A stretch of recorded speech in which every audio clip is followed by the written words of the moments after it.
I'm Samantha Brown, professional organizer, decluttering specialist, and business coach. I created Pro Organizers Coach podcast to empower you to reach new heights in your business.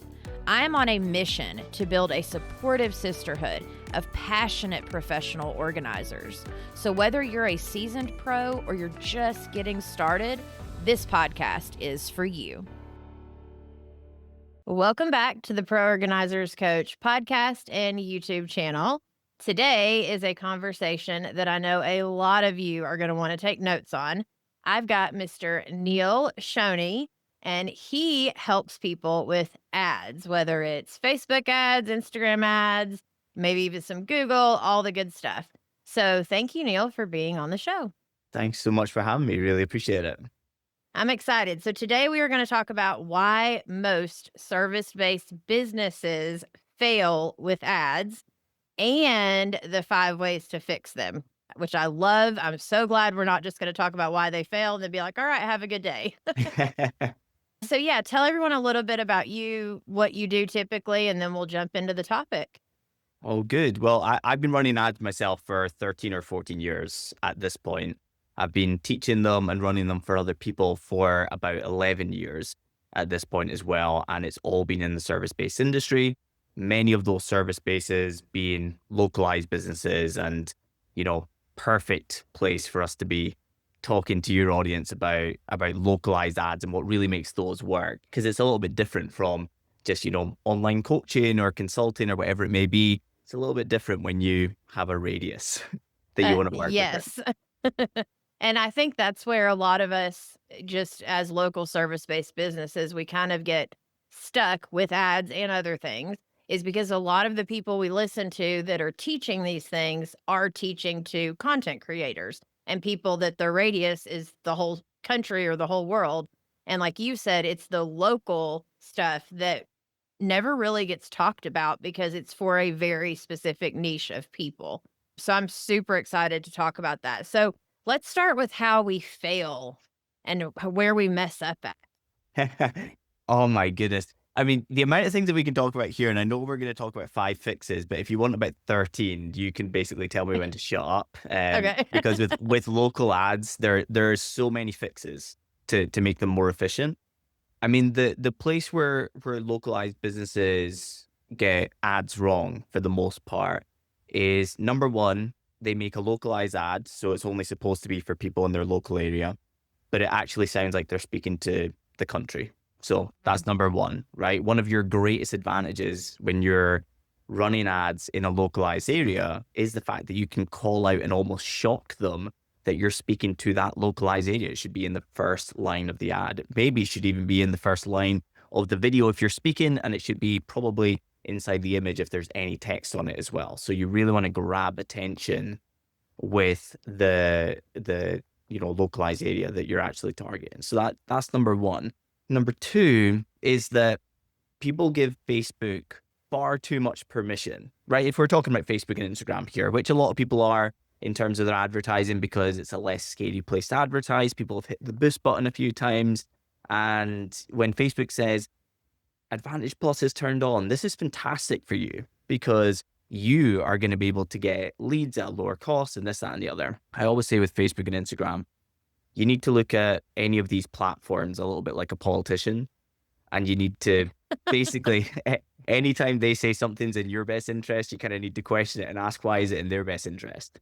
And with Facebook and Instagram, the big thing right now is that they turn Advantage Plus on, which essentially, not to go into any, crazy detail here, but essentially it's where they tell you, we've turned this thing on that means that everything you tell us is no more than a suggestion anymore.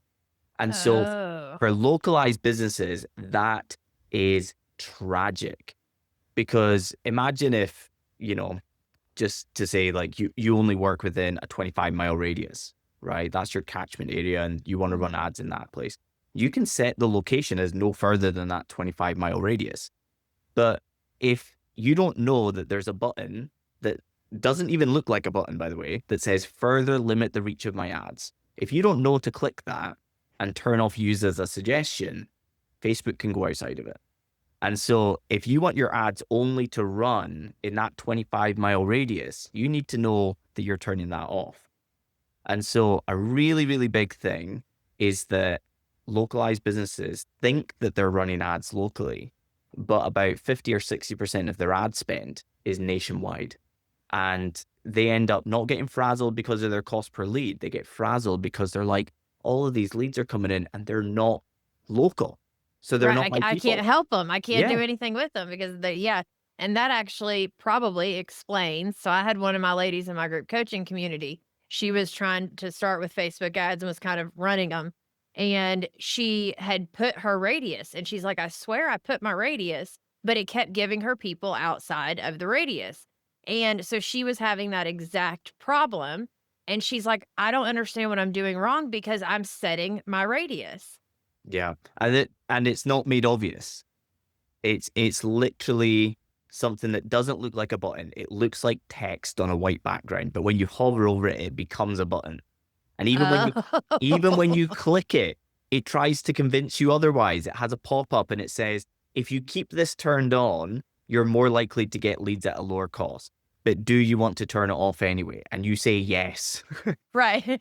And then you need to turn off use as a suggestion and then you need to hit publish again. But if you know to do that, and by the way, anybody can go to my YouTube channel and there's an 8-minute video literally showing me do this. So you can literally just watch it. I can't remember what it is, but it's at time of this publishing, it's probably about 10 videos back and it's an 8-minute video about Facebook has ruined Target and here's the fix or something to that effect. But that is a big one. I mean, localized businesses, and I work with a lot of them, it's a huge one, is that they think that ads don't work for them because every time they run an ad, it shows the ads to people far outside of their catchment area. So Yeah. it's a huge No, one. that I mean, that yeah, that makes complete sense. Well, and of course, I love your analogy of it being like a politician. No offense to any politicians out there.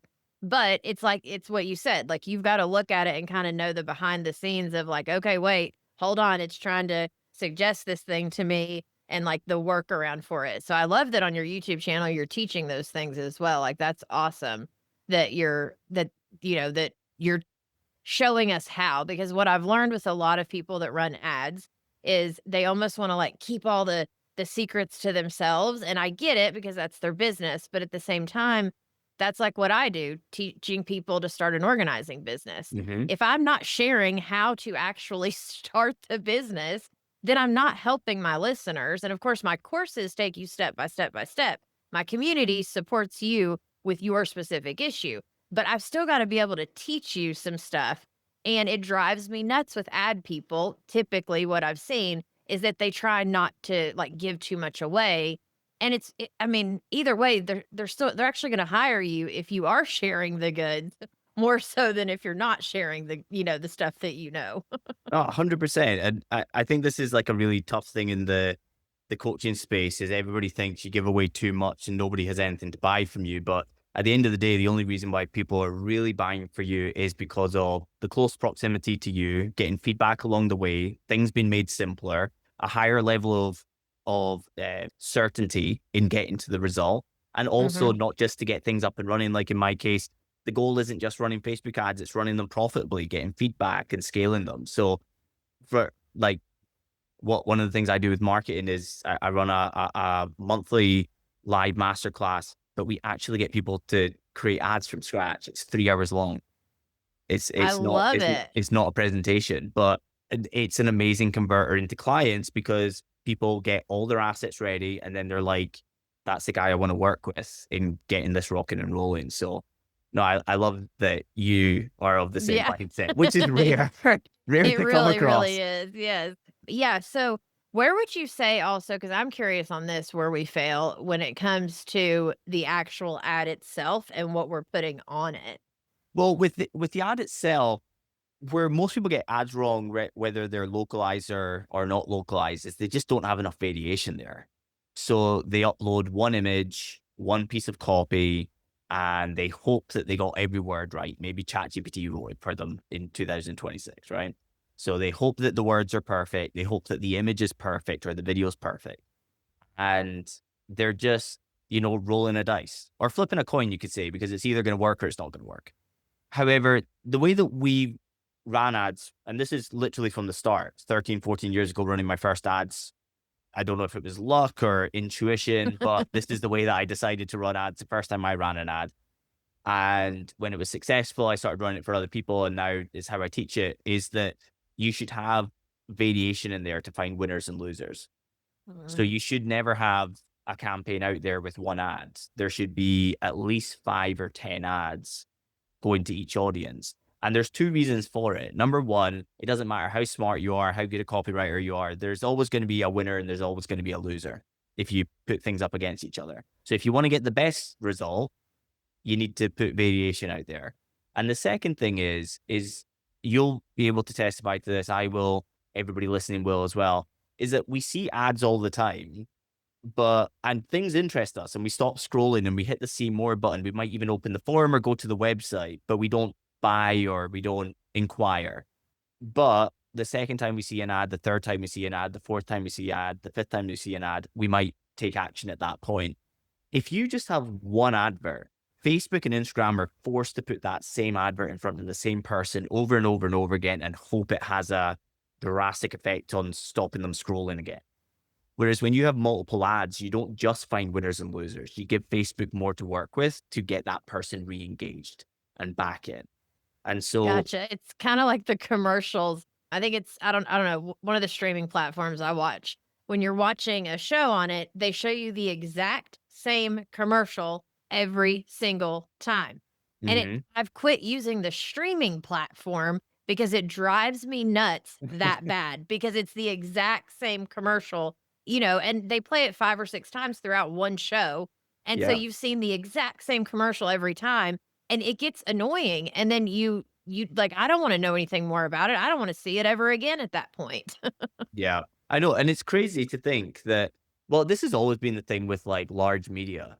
It's like bananas that they don't really, take part in social media marketing when there's such great control over who sees the message and who doesn't and things like that. It's crazy that they don't, but they also do things in almost what would be seen as like a backward way for the very reasons that I just said there. It's like Mhm. you can get so annoyed with the adverts that you're seeing over and over and over again that you could actually choose to upgrade your subscription so you don't see any ads anymore. Right. Like that's how bad these ads are. Whereas if for instance they wanted to advertise that Stranger Things was going to be in the movie theaters around Christmas, if they had 25 versions of the advert and the second time you saw it, it was different from the first, and some cases it hit an emotional marker, and in some cases it hit like the action-packed marker and many different angles, different people would react to different ones and be like, "I need to be there. This has to be a cinema experience." But they don't. But I mean, Right. that's our gain, I guess. Yeah, but it makes sense with the ads that we're talking about too, because we're running a business. We're creating ads for our business. And so even what you just said about it being like hitting an emotional thing versus sometimes an action pat, like I've never even thought about that when it comes to ads because I don't run ads. And so, so even just that part, it's like, oh, that right there is a huge nugget of like, oh, not just a variation, but a variation of how it's emotionally going to hit the potential clients as well. Yeah, absolutely. I mean, it's like what one ad can be about, going right to the pain point and presenting a solution to it. And another one could be telling a story of a client. And it could be along the lines of most people would think taking on somebody in this service would help them with X, Y, and Z. But for Sarah, it was completely different. And then you tell a story through her experience and it really hits in a different emotional marker. And that can be the thing that drives somebody to take action. It might be the fourth ad that they've seen. They're already Right. aware of who you are. They've already, they know your face. They know the name of your business. They know the service that you provide. But then you hit them with a story. And the great thing is that like this sounds so like choreographed, and yet we don't have to do it. We just have to provide the stuff for Right. Facebook and Instagram to be able to do it. And know which buttons to turn off in behind the scenes as well. Yes, yes, absolutely. Because that's Awesome. another thing. You don't turn off Advantage Plus on your actual ads. They'll change the ad copy without you knowing. They'll change the Oh. images. They'll put random music over your ads. There's a lot of turning off buttons now. It's actually about half the job of setting up an ad campaign is turning things It's off. just turning everything off. They need a turn everything off button. Okay, yeah, so we've talked about a few places that we fail. So you wanna, like, dive into these 5 steps of things we can fix? Yeah, well, I mean, the very first one is gonna be the, turning off going outside of the localized targeting. It's one of the biggest things that you can possibly do. Again, if you wanna literally see there's no, like, 95% of the way there. It's literally just me showing you where to find the button and turn it off. But Right. I'll send it to you so you can put it in the show notes and people can literally just Absolutely. click and watch it because it's life or death of running local ads. It's that important. So that would definitely be my number 1. My number 2 for the localized businesses would be the calling out and getting the name of the location that you want to run the ads in inside the ads as much as possible without it becoming overwhelming. So I'm not talking about it being like SEO keyword cramming and, that needs to be in every single line. But having it in the first line of your ad copy is great. And so it can be as simple as, women of location, colon, and then whatever you want to say. Ask a question, a statement, hit a pain point, whatever it may be. But as simple as that. It can also be in the headline. The headline, some people think by that I mean the first line of the copy, but the headline is that bit of text that you see on a Facebook ad, not an Instagram, that is down beside the button. That actually draws the eyes more than the copy itself because it's big and it's bold. So that's a really important place to put that as well. And if you have a video, say the location in the first sentence. Call people out in that location. If you live in this location and you're looking for X, Y, and Z, then this is the service we provide. And if you have an image, it doesn't have to have copy, but if it does have copy, it would be useful for you to take that opportunity to also have the location in there. And as much as that can seem overwhelming when I describe it, it actually looks really good. It captures people in the right way. So that would definitely be the next one. The third one, as long as I'm not going too fast here. No, you're good. I love it that we can dive into each one or ask questions or whatever, but go. Honestly, you just dive in and cut me off at any point, and then I'll just pick up again and go from there. Okay. So the number 3 would be ad variation, because one of the greatest things for cost per lead is finding winners and losers and also giving Facebook and Instagram enough to work with to get results. And within there, people will ask, is images better than video in 2026? The answer is that neither are better than each other, really. If you're a video person and I'm an image person, I don't watch videos on Instagram, but you do. Instagram and Facebook are more likely to show you a certain type of ad and show me a certain type of. But the second thing is that if we're trying to capture people and re-engage them when they've already seen our first ad and our second ad and our third ad, it's actually a really good thing that they see an image and then they see a video. Then they see an image, and then they see a video. Variation is a great thing. So the more variation you can have in your ads, the better. The fourth thing is going to be the targeting. And so I could probably break this up into multiple, but I'll try and just keep this all as one. So with localized ads, I know we've already said about turning off use as a suggestion, so it stays within the catchment area. I tend to find that with localized businesses, a lot of people cut themselves off a little bit too early in the radius. And so I usually challenge people on, okay, so you've put it this far out. Let's say it's 11 miles out or 20 miles out or whatever. And I'll say, you've said it's this far out. Do you have any customers that are outside of that? And they'll usually go, yeah, I've got one or two. I've got, somebody a little bit further out here and a little bit further out there. And I'm like, well, that extra 1 mile can make a lot of difference in how many people are inside the audience, how many people will be targeted, and how many people will come through. And another thing to note with that catchment area is that it no longer is people who live within as well. It's people who live within or have been in the last 60 days. And so Oh. people can go in and out of the location. So sometimes, I mean, also that's worth sharing with your client as well. If it's like if tons of people are coming through and they're outside of the catchment area, it's because you haven't turned off that button.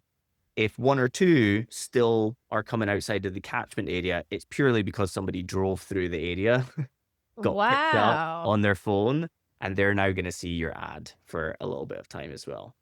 Okay, that I mean, that right there, I had no clue on that one. Like, I thought it literally and I who knows? I don't know much about ads, but I guess I just assumed it was that they, live or at least work in the area, but it makes sense that if they drive through the area, their location is gonna pick them up there. So Yeah, then Facebook is like, "Oh, they're in this area." So they could be driving through on their way to Florida for a vacation.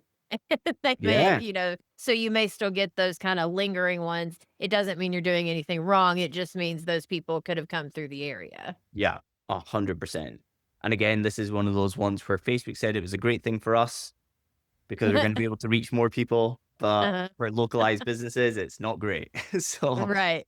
but that's another reason to have the location in in the copy, in the image, in the video, in the headline, because Facebook is less likely to show it to the people who are not reacting. So they'll find patterns in what's working and what's not.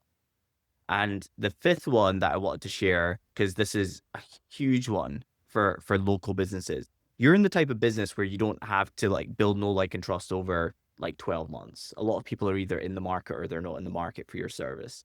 Yeah. And so one of the most powerful things you can do, even if you're not running warm ads, to people who already know who you are, is literally just targeting broadly to people who don't know who you are. Have testimonial ads inside your ads. So a lot of people think testimonials. Do I not just put that in front of people who are just about there and just about ready to buy? For localized ads, have at least one testimonial inside your ad variation. It can be a screenshot from a Google review. It can be as simple as that. And that could be front and center on the image, and then you can call people to action in the copy. If you do a video is extremely powerful for testimonials. It's a really powerful thing to have the ad copy speak to the story. So make it a little bit more specific. So again, using Sarah as the example, when Sarah came to us, da da da da da, and you can go from there and then call people to action, of course, as well. But testimonials are something that a lot of people think are only for bottom of the funnel, where people are, just about to buy, not for local businesses. Use it at the top of the funnel, the people who have never heard of you before. It's one of the most powerful things that will not just get leads coming in at a lower cost, but will actually increase intent from the leads that are coming through. Gotcha. And then okay, so I have a couple questions that I'm curious about because when I say I know nothing about ads, I mean it's like zilch. So just just bear with me if this is a stupid question, but I want to ask anyways. Okay, so what are the size of ads? Like when it comes to videos, that kind of thing. What is the typical like is it, like is there a certain length that like it can't be more than or is it like what how does that work? Certain like time length for video. Yes. So for video, it can be really high. I think it's 2 hours Oh, for okay. yeah.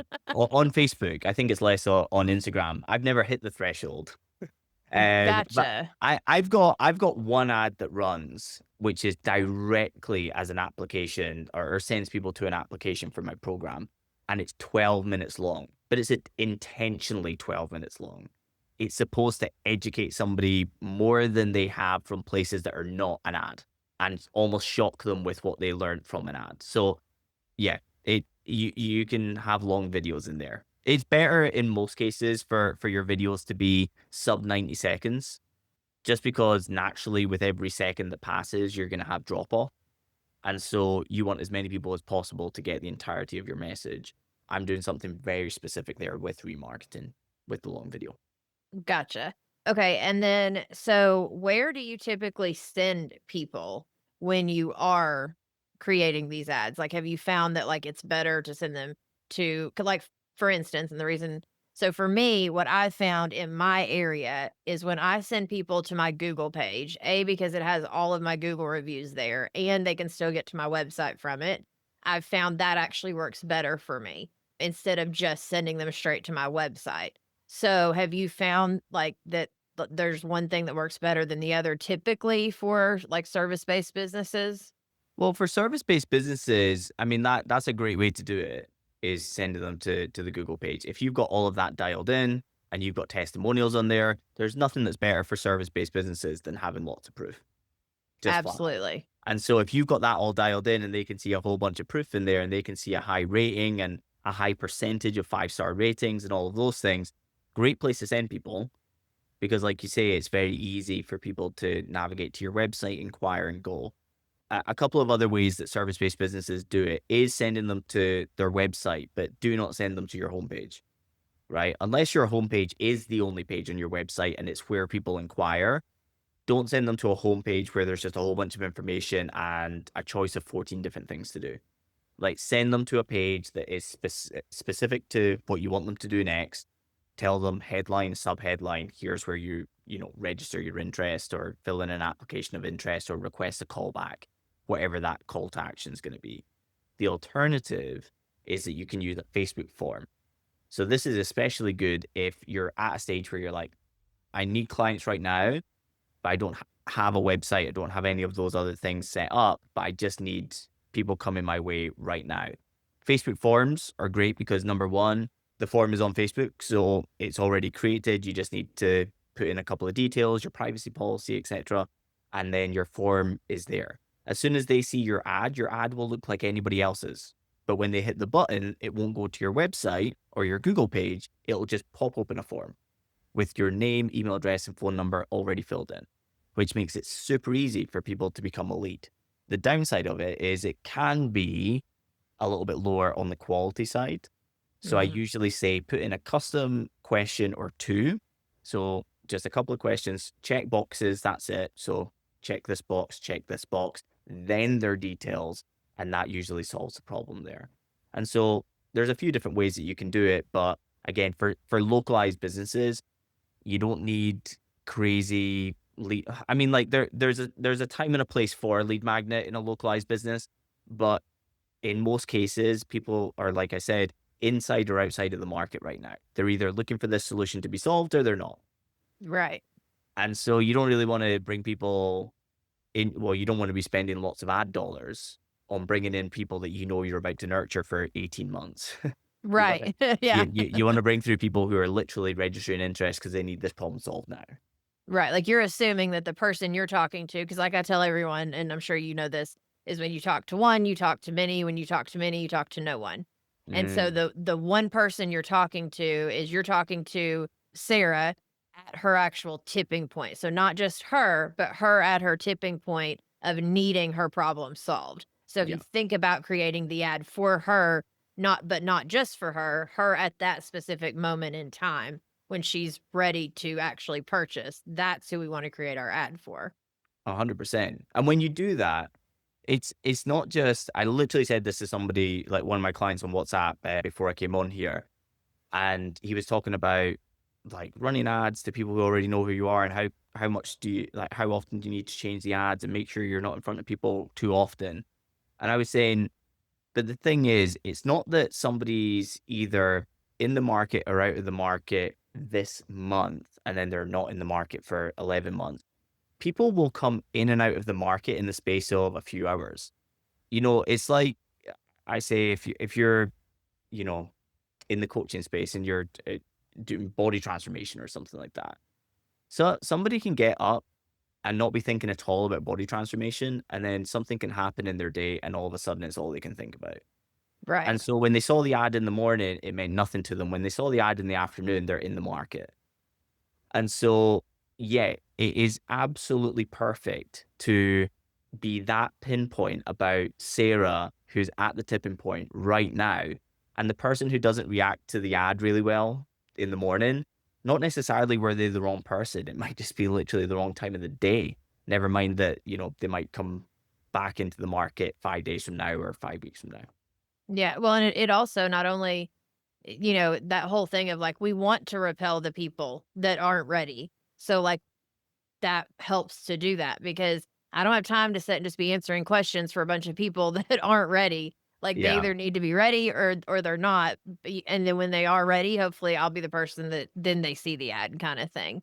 I was gonna ask, and this may be a really dumb question, but so do you create ads, or do you recommend using, like, Meta to create ads, or do you go into the actual platforms specifically to create the ads? Yeah. So going into Facebook Ads Manager, so Oh, going okay. going directly into Facebook, go to your ads manager, which by the way, for anybody, you can go in, you can log into Facebook as yourself. and then you can type Ads Manager at the top, or you can go to the drop down on the left hand side and you can find Ads Manager there. You go through and you're going to see basically a page that'll have nothing on it if you've never ran an ad before, but it'll say create on the top left ish.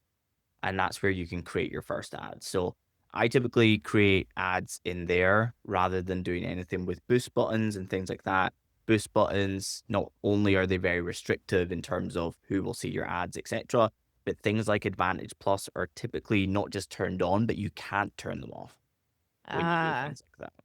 But when you go into Ads Manager, you have way more control over your ads. gotcha. And then what's a typical like amount of money? So like just so you have an idea, like for us, a lot of us are one woman shows.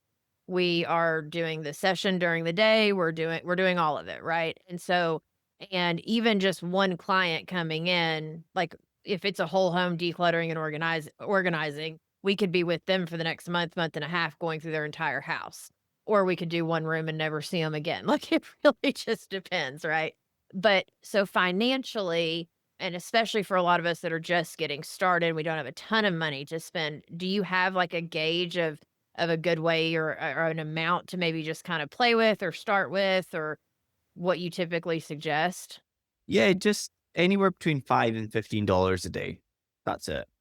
So Gotcha. you start small. I know that there's a lot of people out there that say things like you can't test ads without thousands in ad dollars and not to expect your first client until you spent thousands. It's the absolute calling card of somebody who doesn't know what they're doing. It's a load of rubbish. You actually know within about the first $30 of ad spend, you actually have pretty significant data in terms of what's working and what's not. So which audiences are working well, which ones are not, which ads themselves, so the images versus the videos, etc., which ones are getting traction, which ones are not. And you also know whether, you're getting good leads or bad leads. Because within Mhm. $30, everybody here should be getting multiple leads within their first $30 of ad spend. And so you'll be able to say, are these the right people, the wrong people, make adjustments accordingly. So just start at anywhere between $10 to $15 per day, wherever you're comfortable. You're kind of at $5 a day, just elongating the process of Mhm. getting that first little bit of data. So it might take you a little bit longer, but the sweet spot's That about but that first amount of because even if you did, you can always turn it down, right? So, like, you oh could yeah. start with $15 a day, get, like, a week's worth of information, and then kinda turn it down to the 5 or whatever you wanna do, but then start analyzing the data from that, like, little chunk of money you spent on that first week to see all the things you just said of, like, what's working, what's not. So then as it goes out over time from there, you can get a little bit more comfortable. How many ads are you typically running? Not you, because I know it's probably a lot for you, but like the for your clients that are local service-based businesses at any given time, is the goal like 5 different ads or like once you kinda narrow them down and figure out what's working and what isn't, how like longevity, how many do you typically run at a time? We'll usually test 5 audiences, and in each of those audiences, there'll be 5 ads, but they're the same 5 ads. So it's actually quite a quick system to put together. It sounds complicated. It's not. I said that I would share with your audience. Literally, you see the workshop, the 3 hour workshop. Mhm. I put all of that into a free course. Literally, the replays broken up so they can go in and literally build this. So if it sounds complicated, it'll be made simple for you Yeah. on the other side here. But it's 5 audiences, and then in each of those, there'll be 5 adverts. Love it. Yeah, and then so and then when you say audiences, do you mean like age range audiences? Well, there's different ways that we can do it. Usually, I'm going by detailed targeting. So detailed targeting would be like people interested in home renovations, people interested in home improvement, people interested in interior design, people interested in this, that, the other. So we Gotcha. would test out a few different audiences to find where the sort of like gold leads are. Uh-huh. And again, we hope that all 5 work well, but if a couple of them underperform, we simply turn them off. The budget will then flow all towards where the winners are. Gotcha. Wow, this has been very informative. Like this I love this. Okay, so will you tell everyone I'll definitely put the course, you call it your free ads course, is that what it's called? Yeah, yeah. So it's 5 videos. It literally walks you through every single step of creating this. It's even got add image templates in there, add copy templates, which obviously you can run through ChatGPT, make your own off the other side of it. But yeah, it literally covers everything right through to the Shoney 255 method, how it works, how to set it up. So really simple. But yeah, the URL is ads and funnels. So ads, ADS, funnels, FUNNELS.com/course. That's it. Super, super simple. So adsandfunnels.com/course. And you can grab that completely for free. Yeah, and I'll make sure to put the link in the show note in the description too. So the link for the free course, and then also the link for the YouTube video that you were talking about. If you're thinking about not, I mean, not just with this, link of the YouTube video, but like while you're there, you might as well subscribe because it sounds like you give a lot of good content away through the way that you're teaching. And just from this conversation, I've learned a ton. So I can definitely tell you that I can guarantee your content is worth watching and subscribing to. And then will you tell everyone else like where they can find you and all the goodies? Sure. Well, if you search for Neil Shoney Mac on YouTube, you're gonna find me there. I post 1 to 2 videos a week, but I usually do them pretty long form, so they're usually like 15 to 40-minute videos showing different things with ads and how to do them inside the ads dashboard. Or if you want more fast-paced tips and strategies for utilizing ads to get more clients locally, you can just go to my Instagram, and that's at Neil Shoney Ads. It looks like Neil's Honey, unfortunately. But it is Neil Shoney, so Neil Shoney Ads. That's hilarious, Neil's honey. The funny thing is it's Neil Shoney Ads because literally there's a guy that has bees called That's Neil's named Honey. Neil. Yeah. And so unfortunately he had the handle, so I had to go for Neil Shoney Ads. That's hilarious. I know I tell my ladies all the time. I'm like, "Listen, if exactly what you're needing isn't there, throw a 'the' on the beginning or add an 's' at the end," or like, because everything's taken these days, Yeah. like, from somebody, and, they may not even be using their account, and you're like, "Dang, I could really use that account with that wording." Yeah, I saw he had like 0 posts. He had a private profile with 0 posts, but he had a picture of himself in like a bee helmet. And so I like privately messaged him. I was like, it doesn't look like you're using this account. Any chance I can have it? But he never got back to me. So Right, because he's not using it, so he yeah, never got exactly. notified. Yeah, That's savage. hilarious. Well, thank you so much for coming on and like talking to us about this because I mean, it's something that as social media grows, as everything grows, it's something that we need to know about in this day and age with what we do for sure. And then, real quick, last question before we go off of here. When it comes to Google ads, is it a similar thing? And do you teach Google ads like on your stuff? Because my girls know, I love me some Google. Yeah. So we do some Google ads, we do YouTube ads, TikTok ads, and LinkedIn ads. And in most cases, it's the same system. So the Shoney 255 method isn't really a Facebook ad system, it's just a mathematical system. Like Gotcha. that sounds really geeky and complicated, but all I mean is that we're testing a few audiences, we're testing a few ads, and we're gonna find winners and losers and turn off the losers. That's it.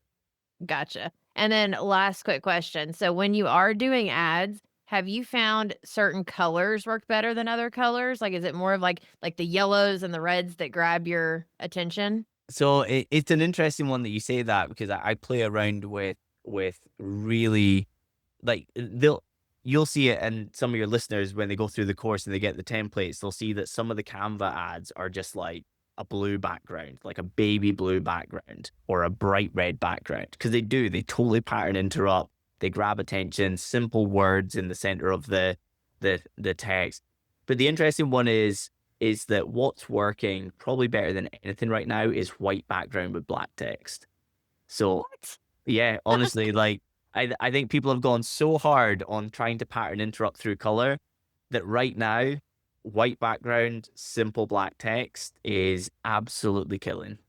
That's amazing. We're all ready to go back to the basics and get simple in our lives, is what's That's it. happening. Every single thing we do with ads or anything with marketing It'll work until it doesn't work, and then people write it off, but it will always come back when everybody stops using it.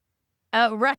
So that's why, like, when people are like, "Oh, man, you've got, like, 37 different ad systems inside the portal," and I'm like, "Yeah, lots of them don't work right now, but I know they're gonna work again. That's why I Right. don't They're delete." they're coming back around. I'm gonna leave it Yeah. there because it's coming back, I promise. Yeah, that's it. Well, thank you so much, Neil. I appreciate you. And then for those of you listening, we thank you so much. Go check Neil's stuff out. Subscribe to my channel if you've not had a chance to yet, and I will catch you in the next episode.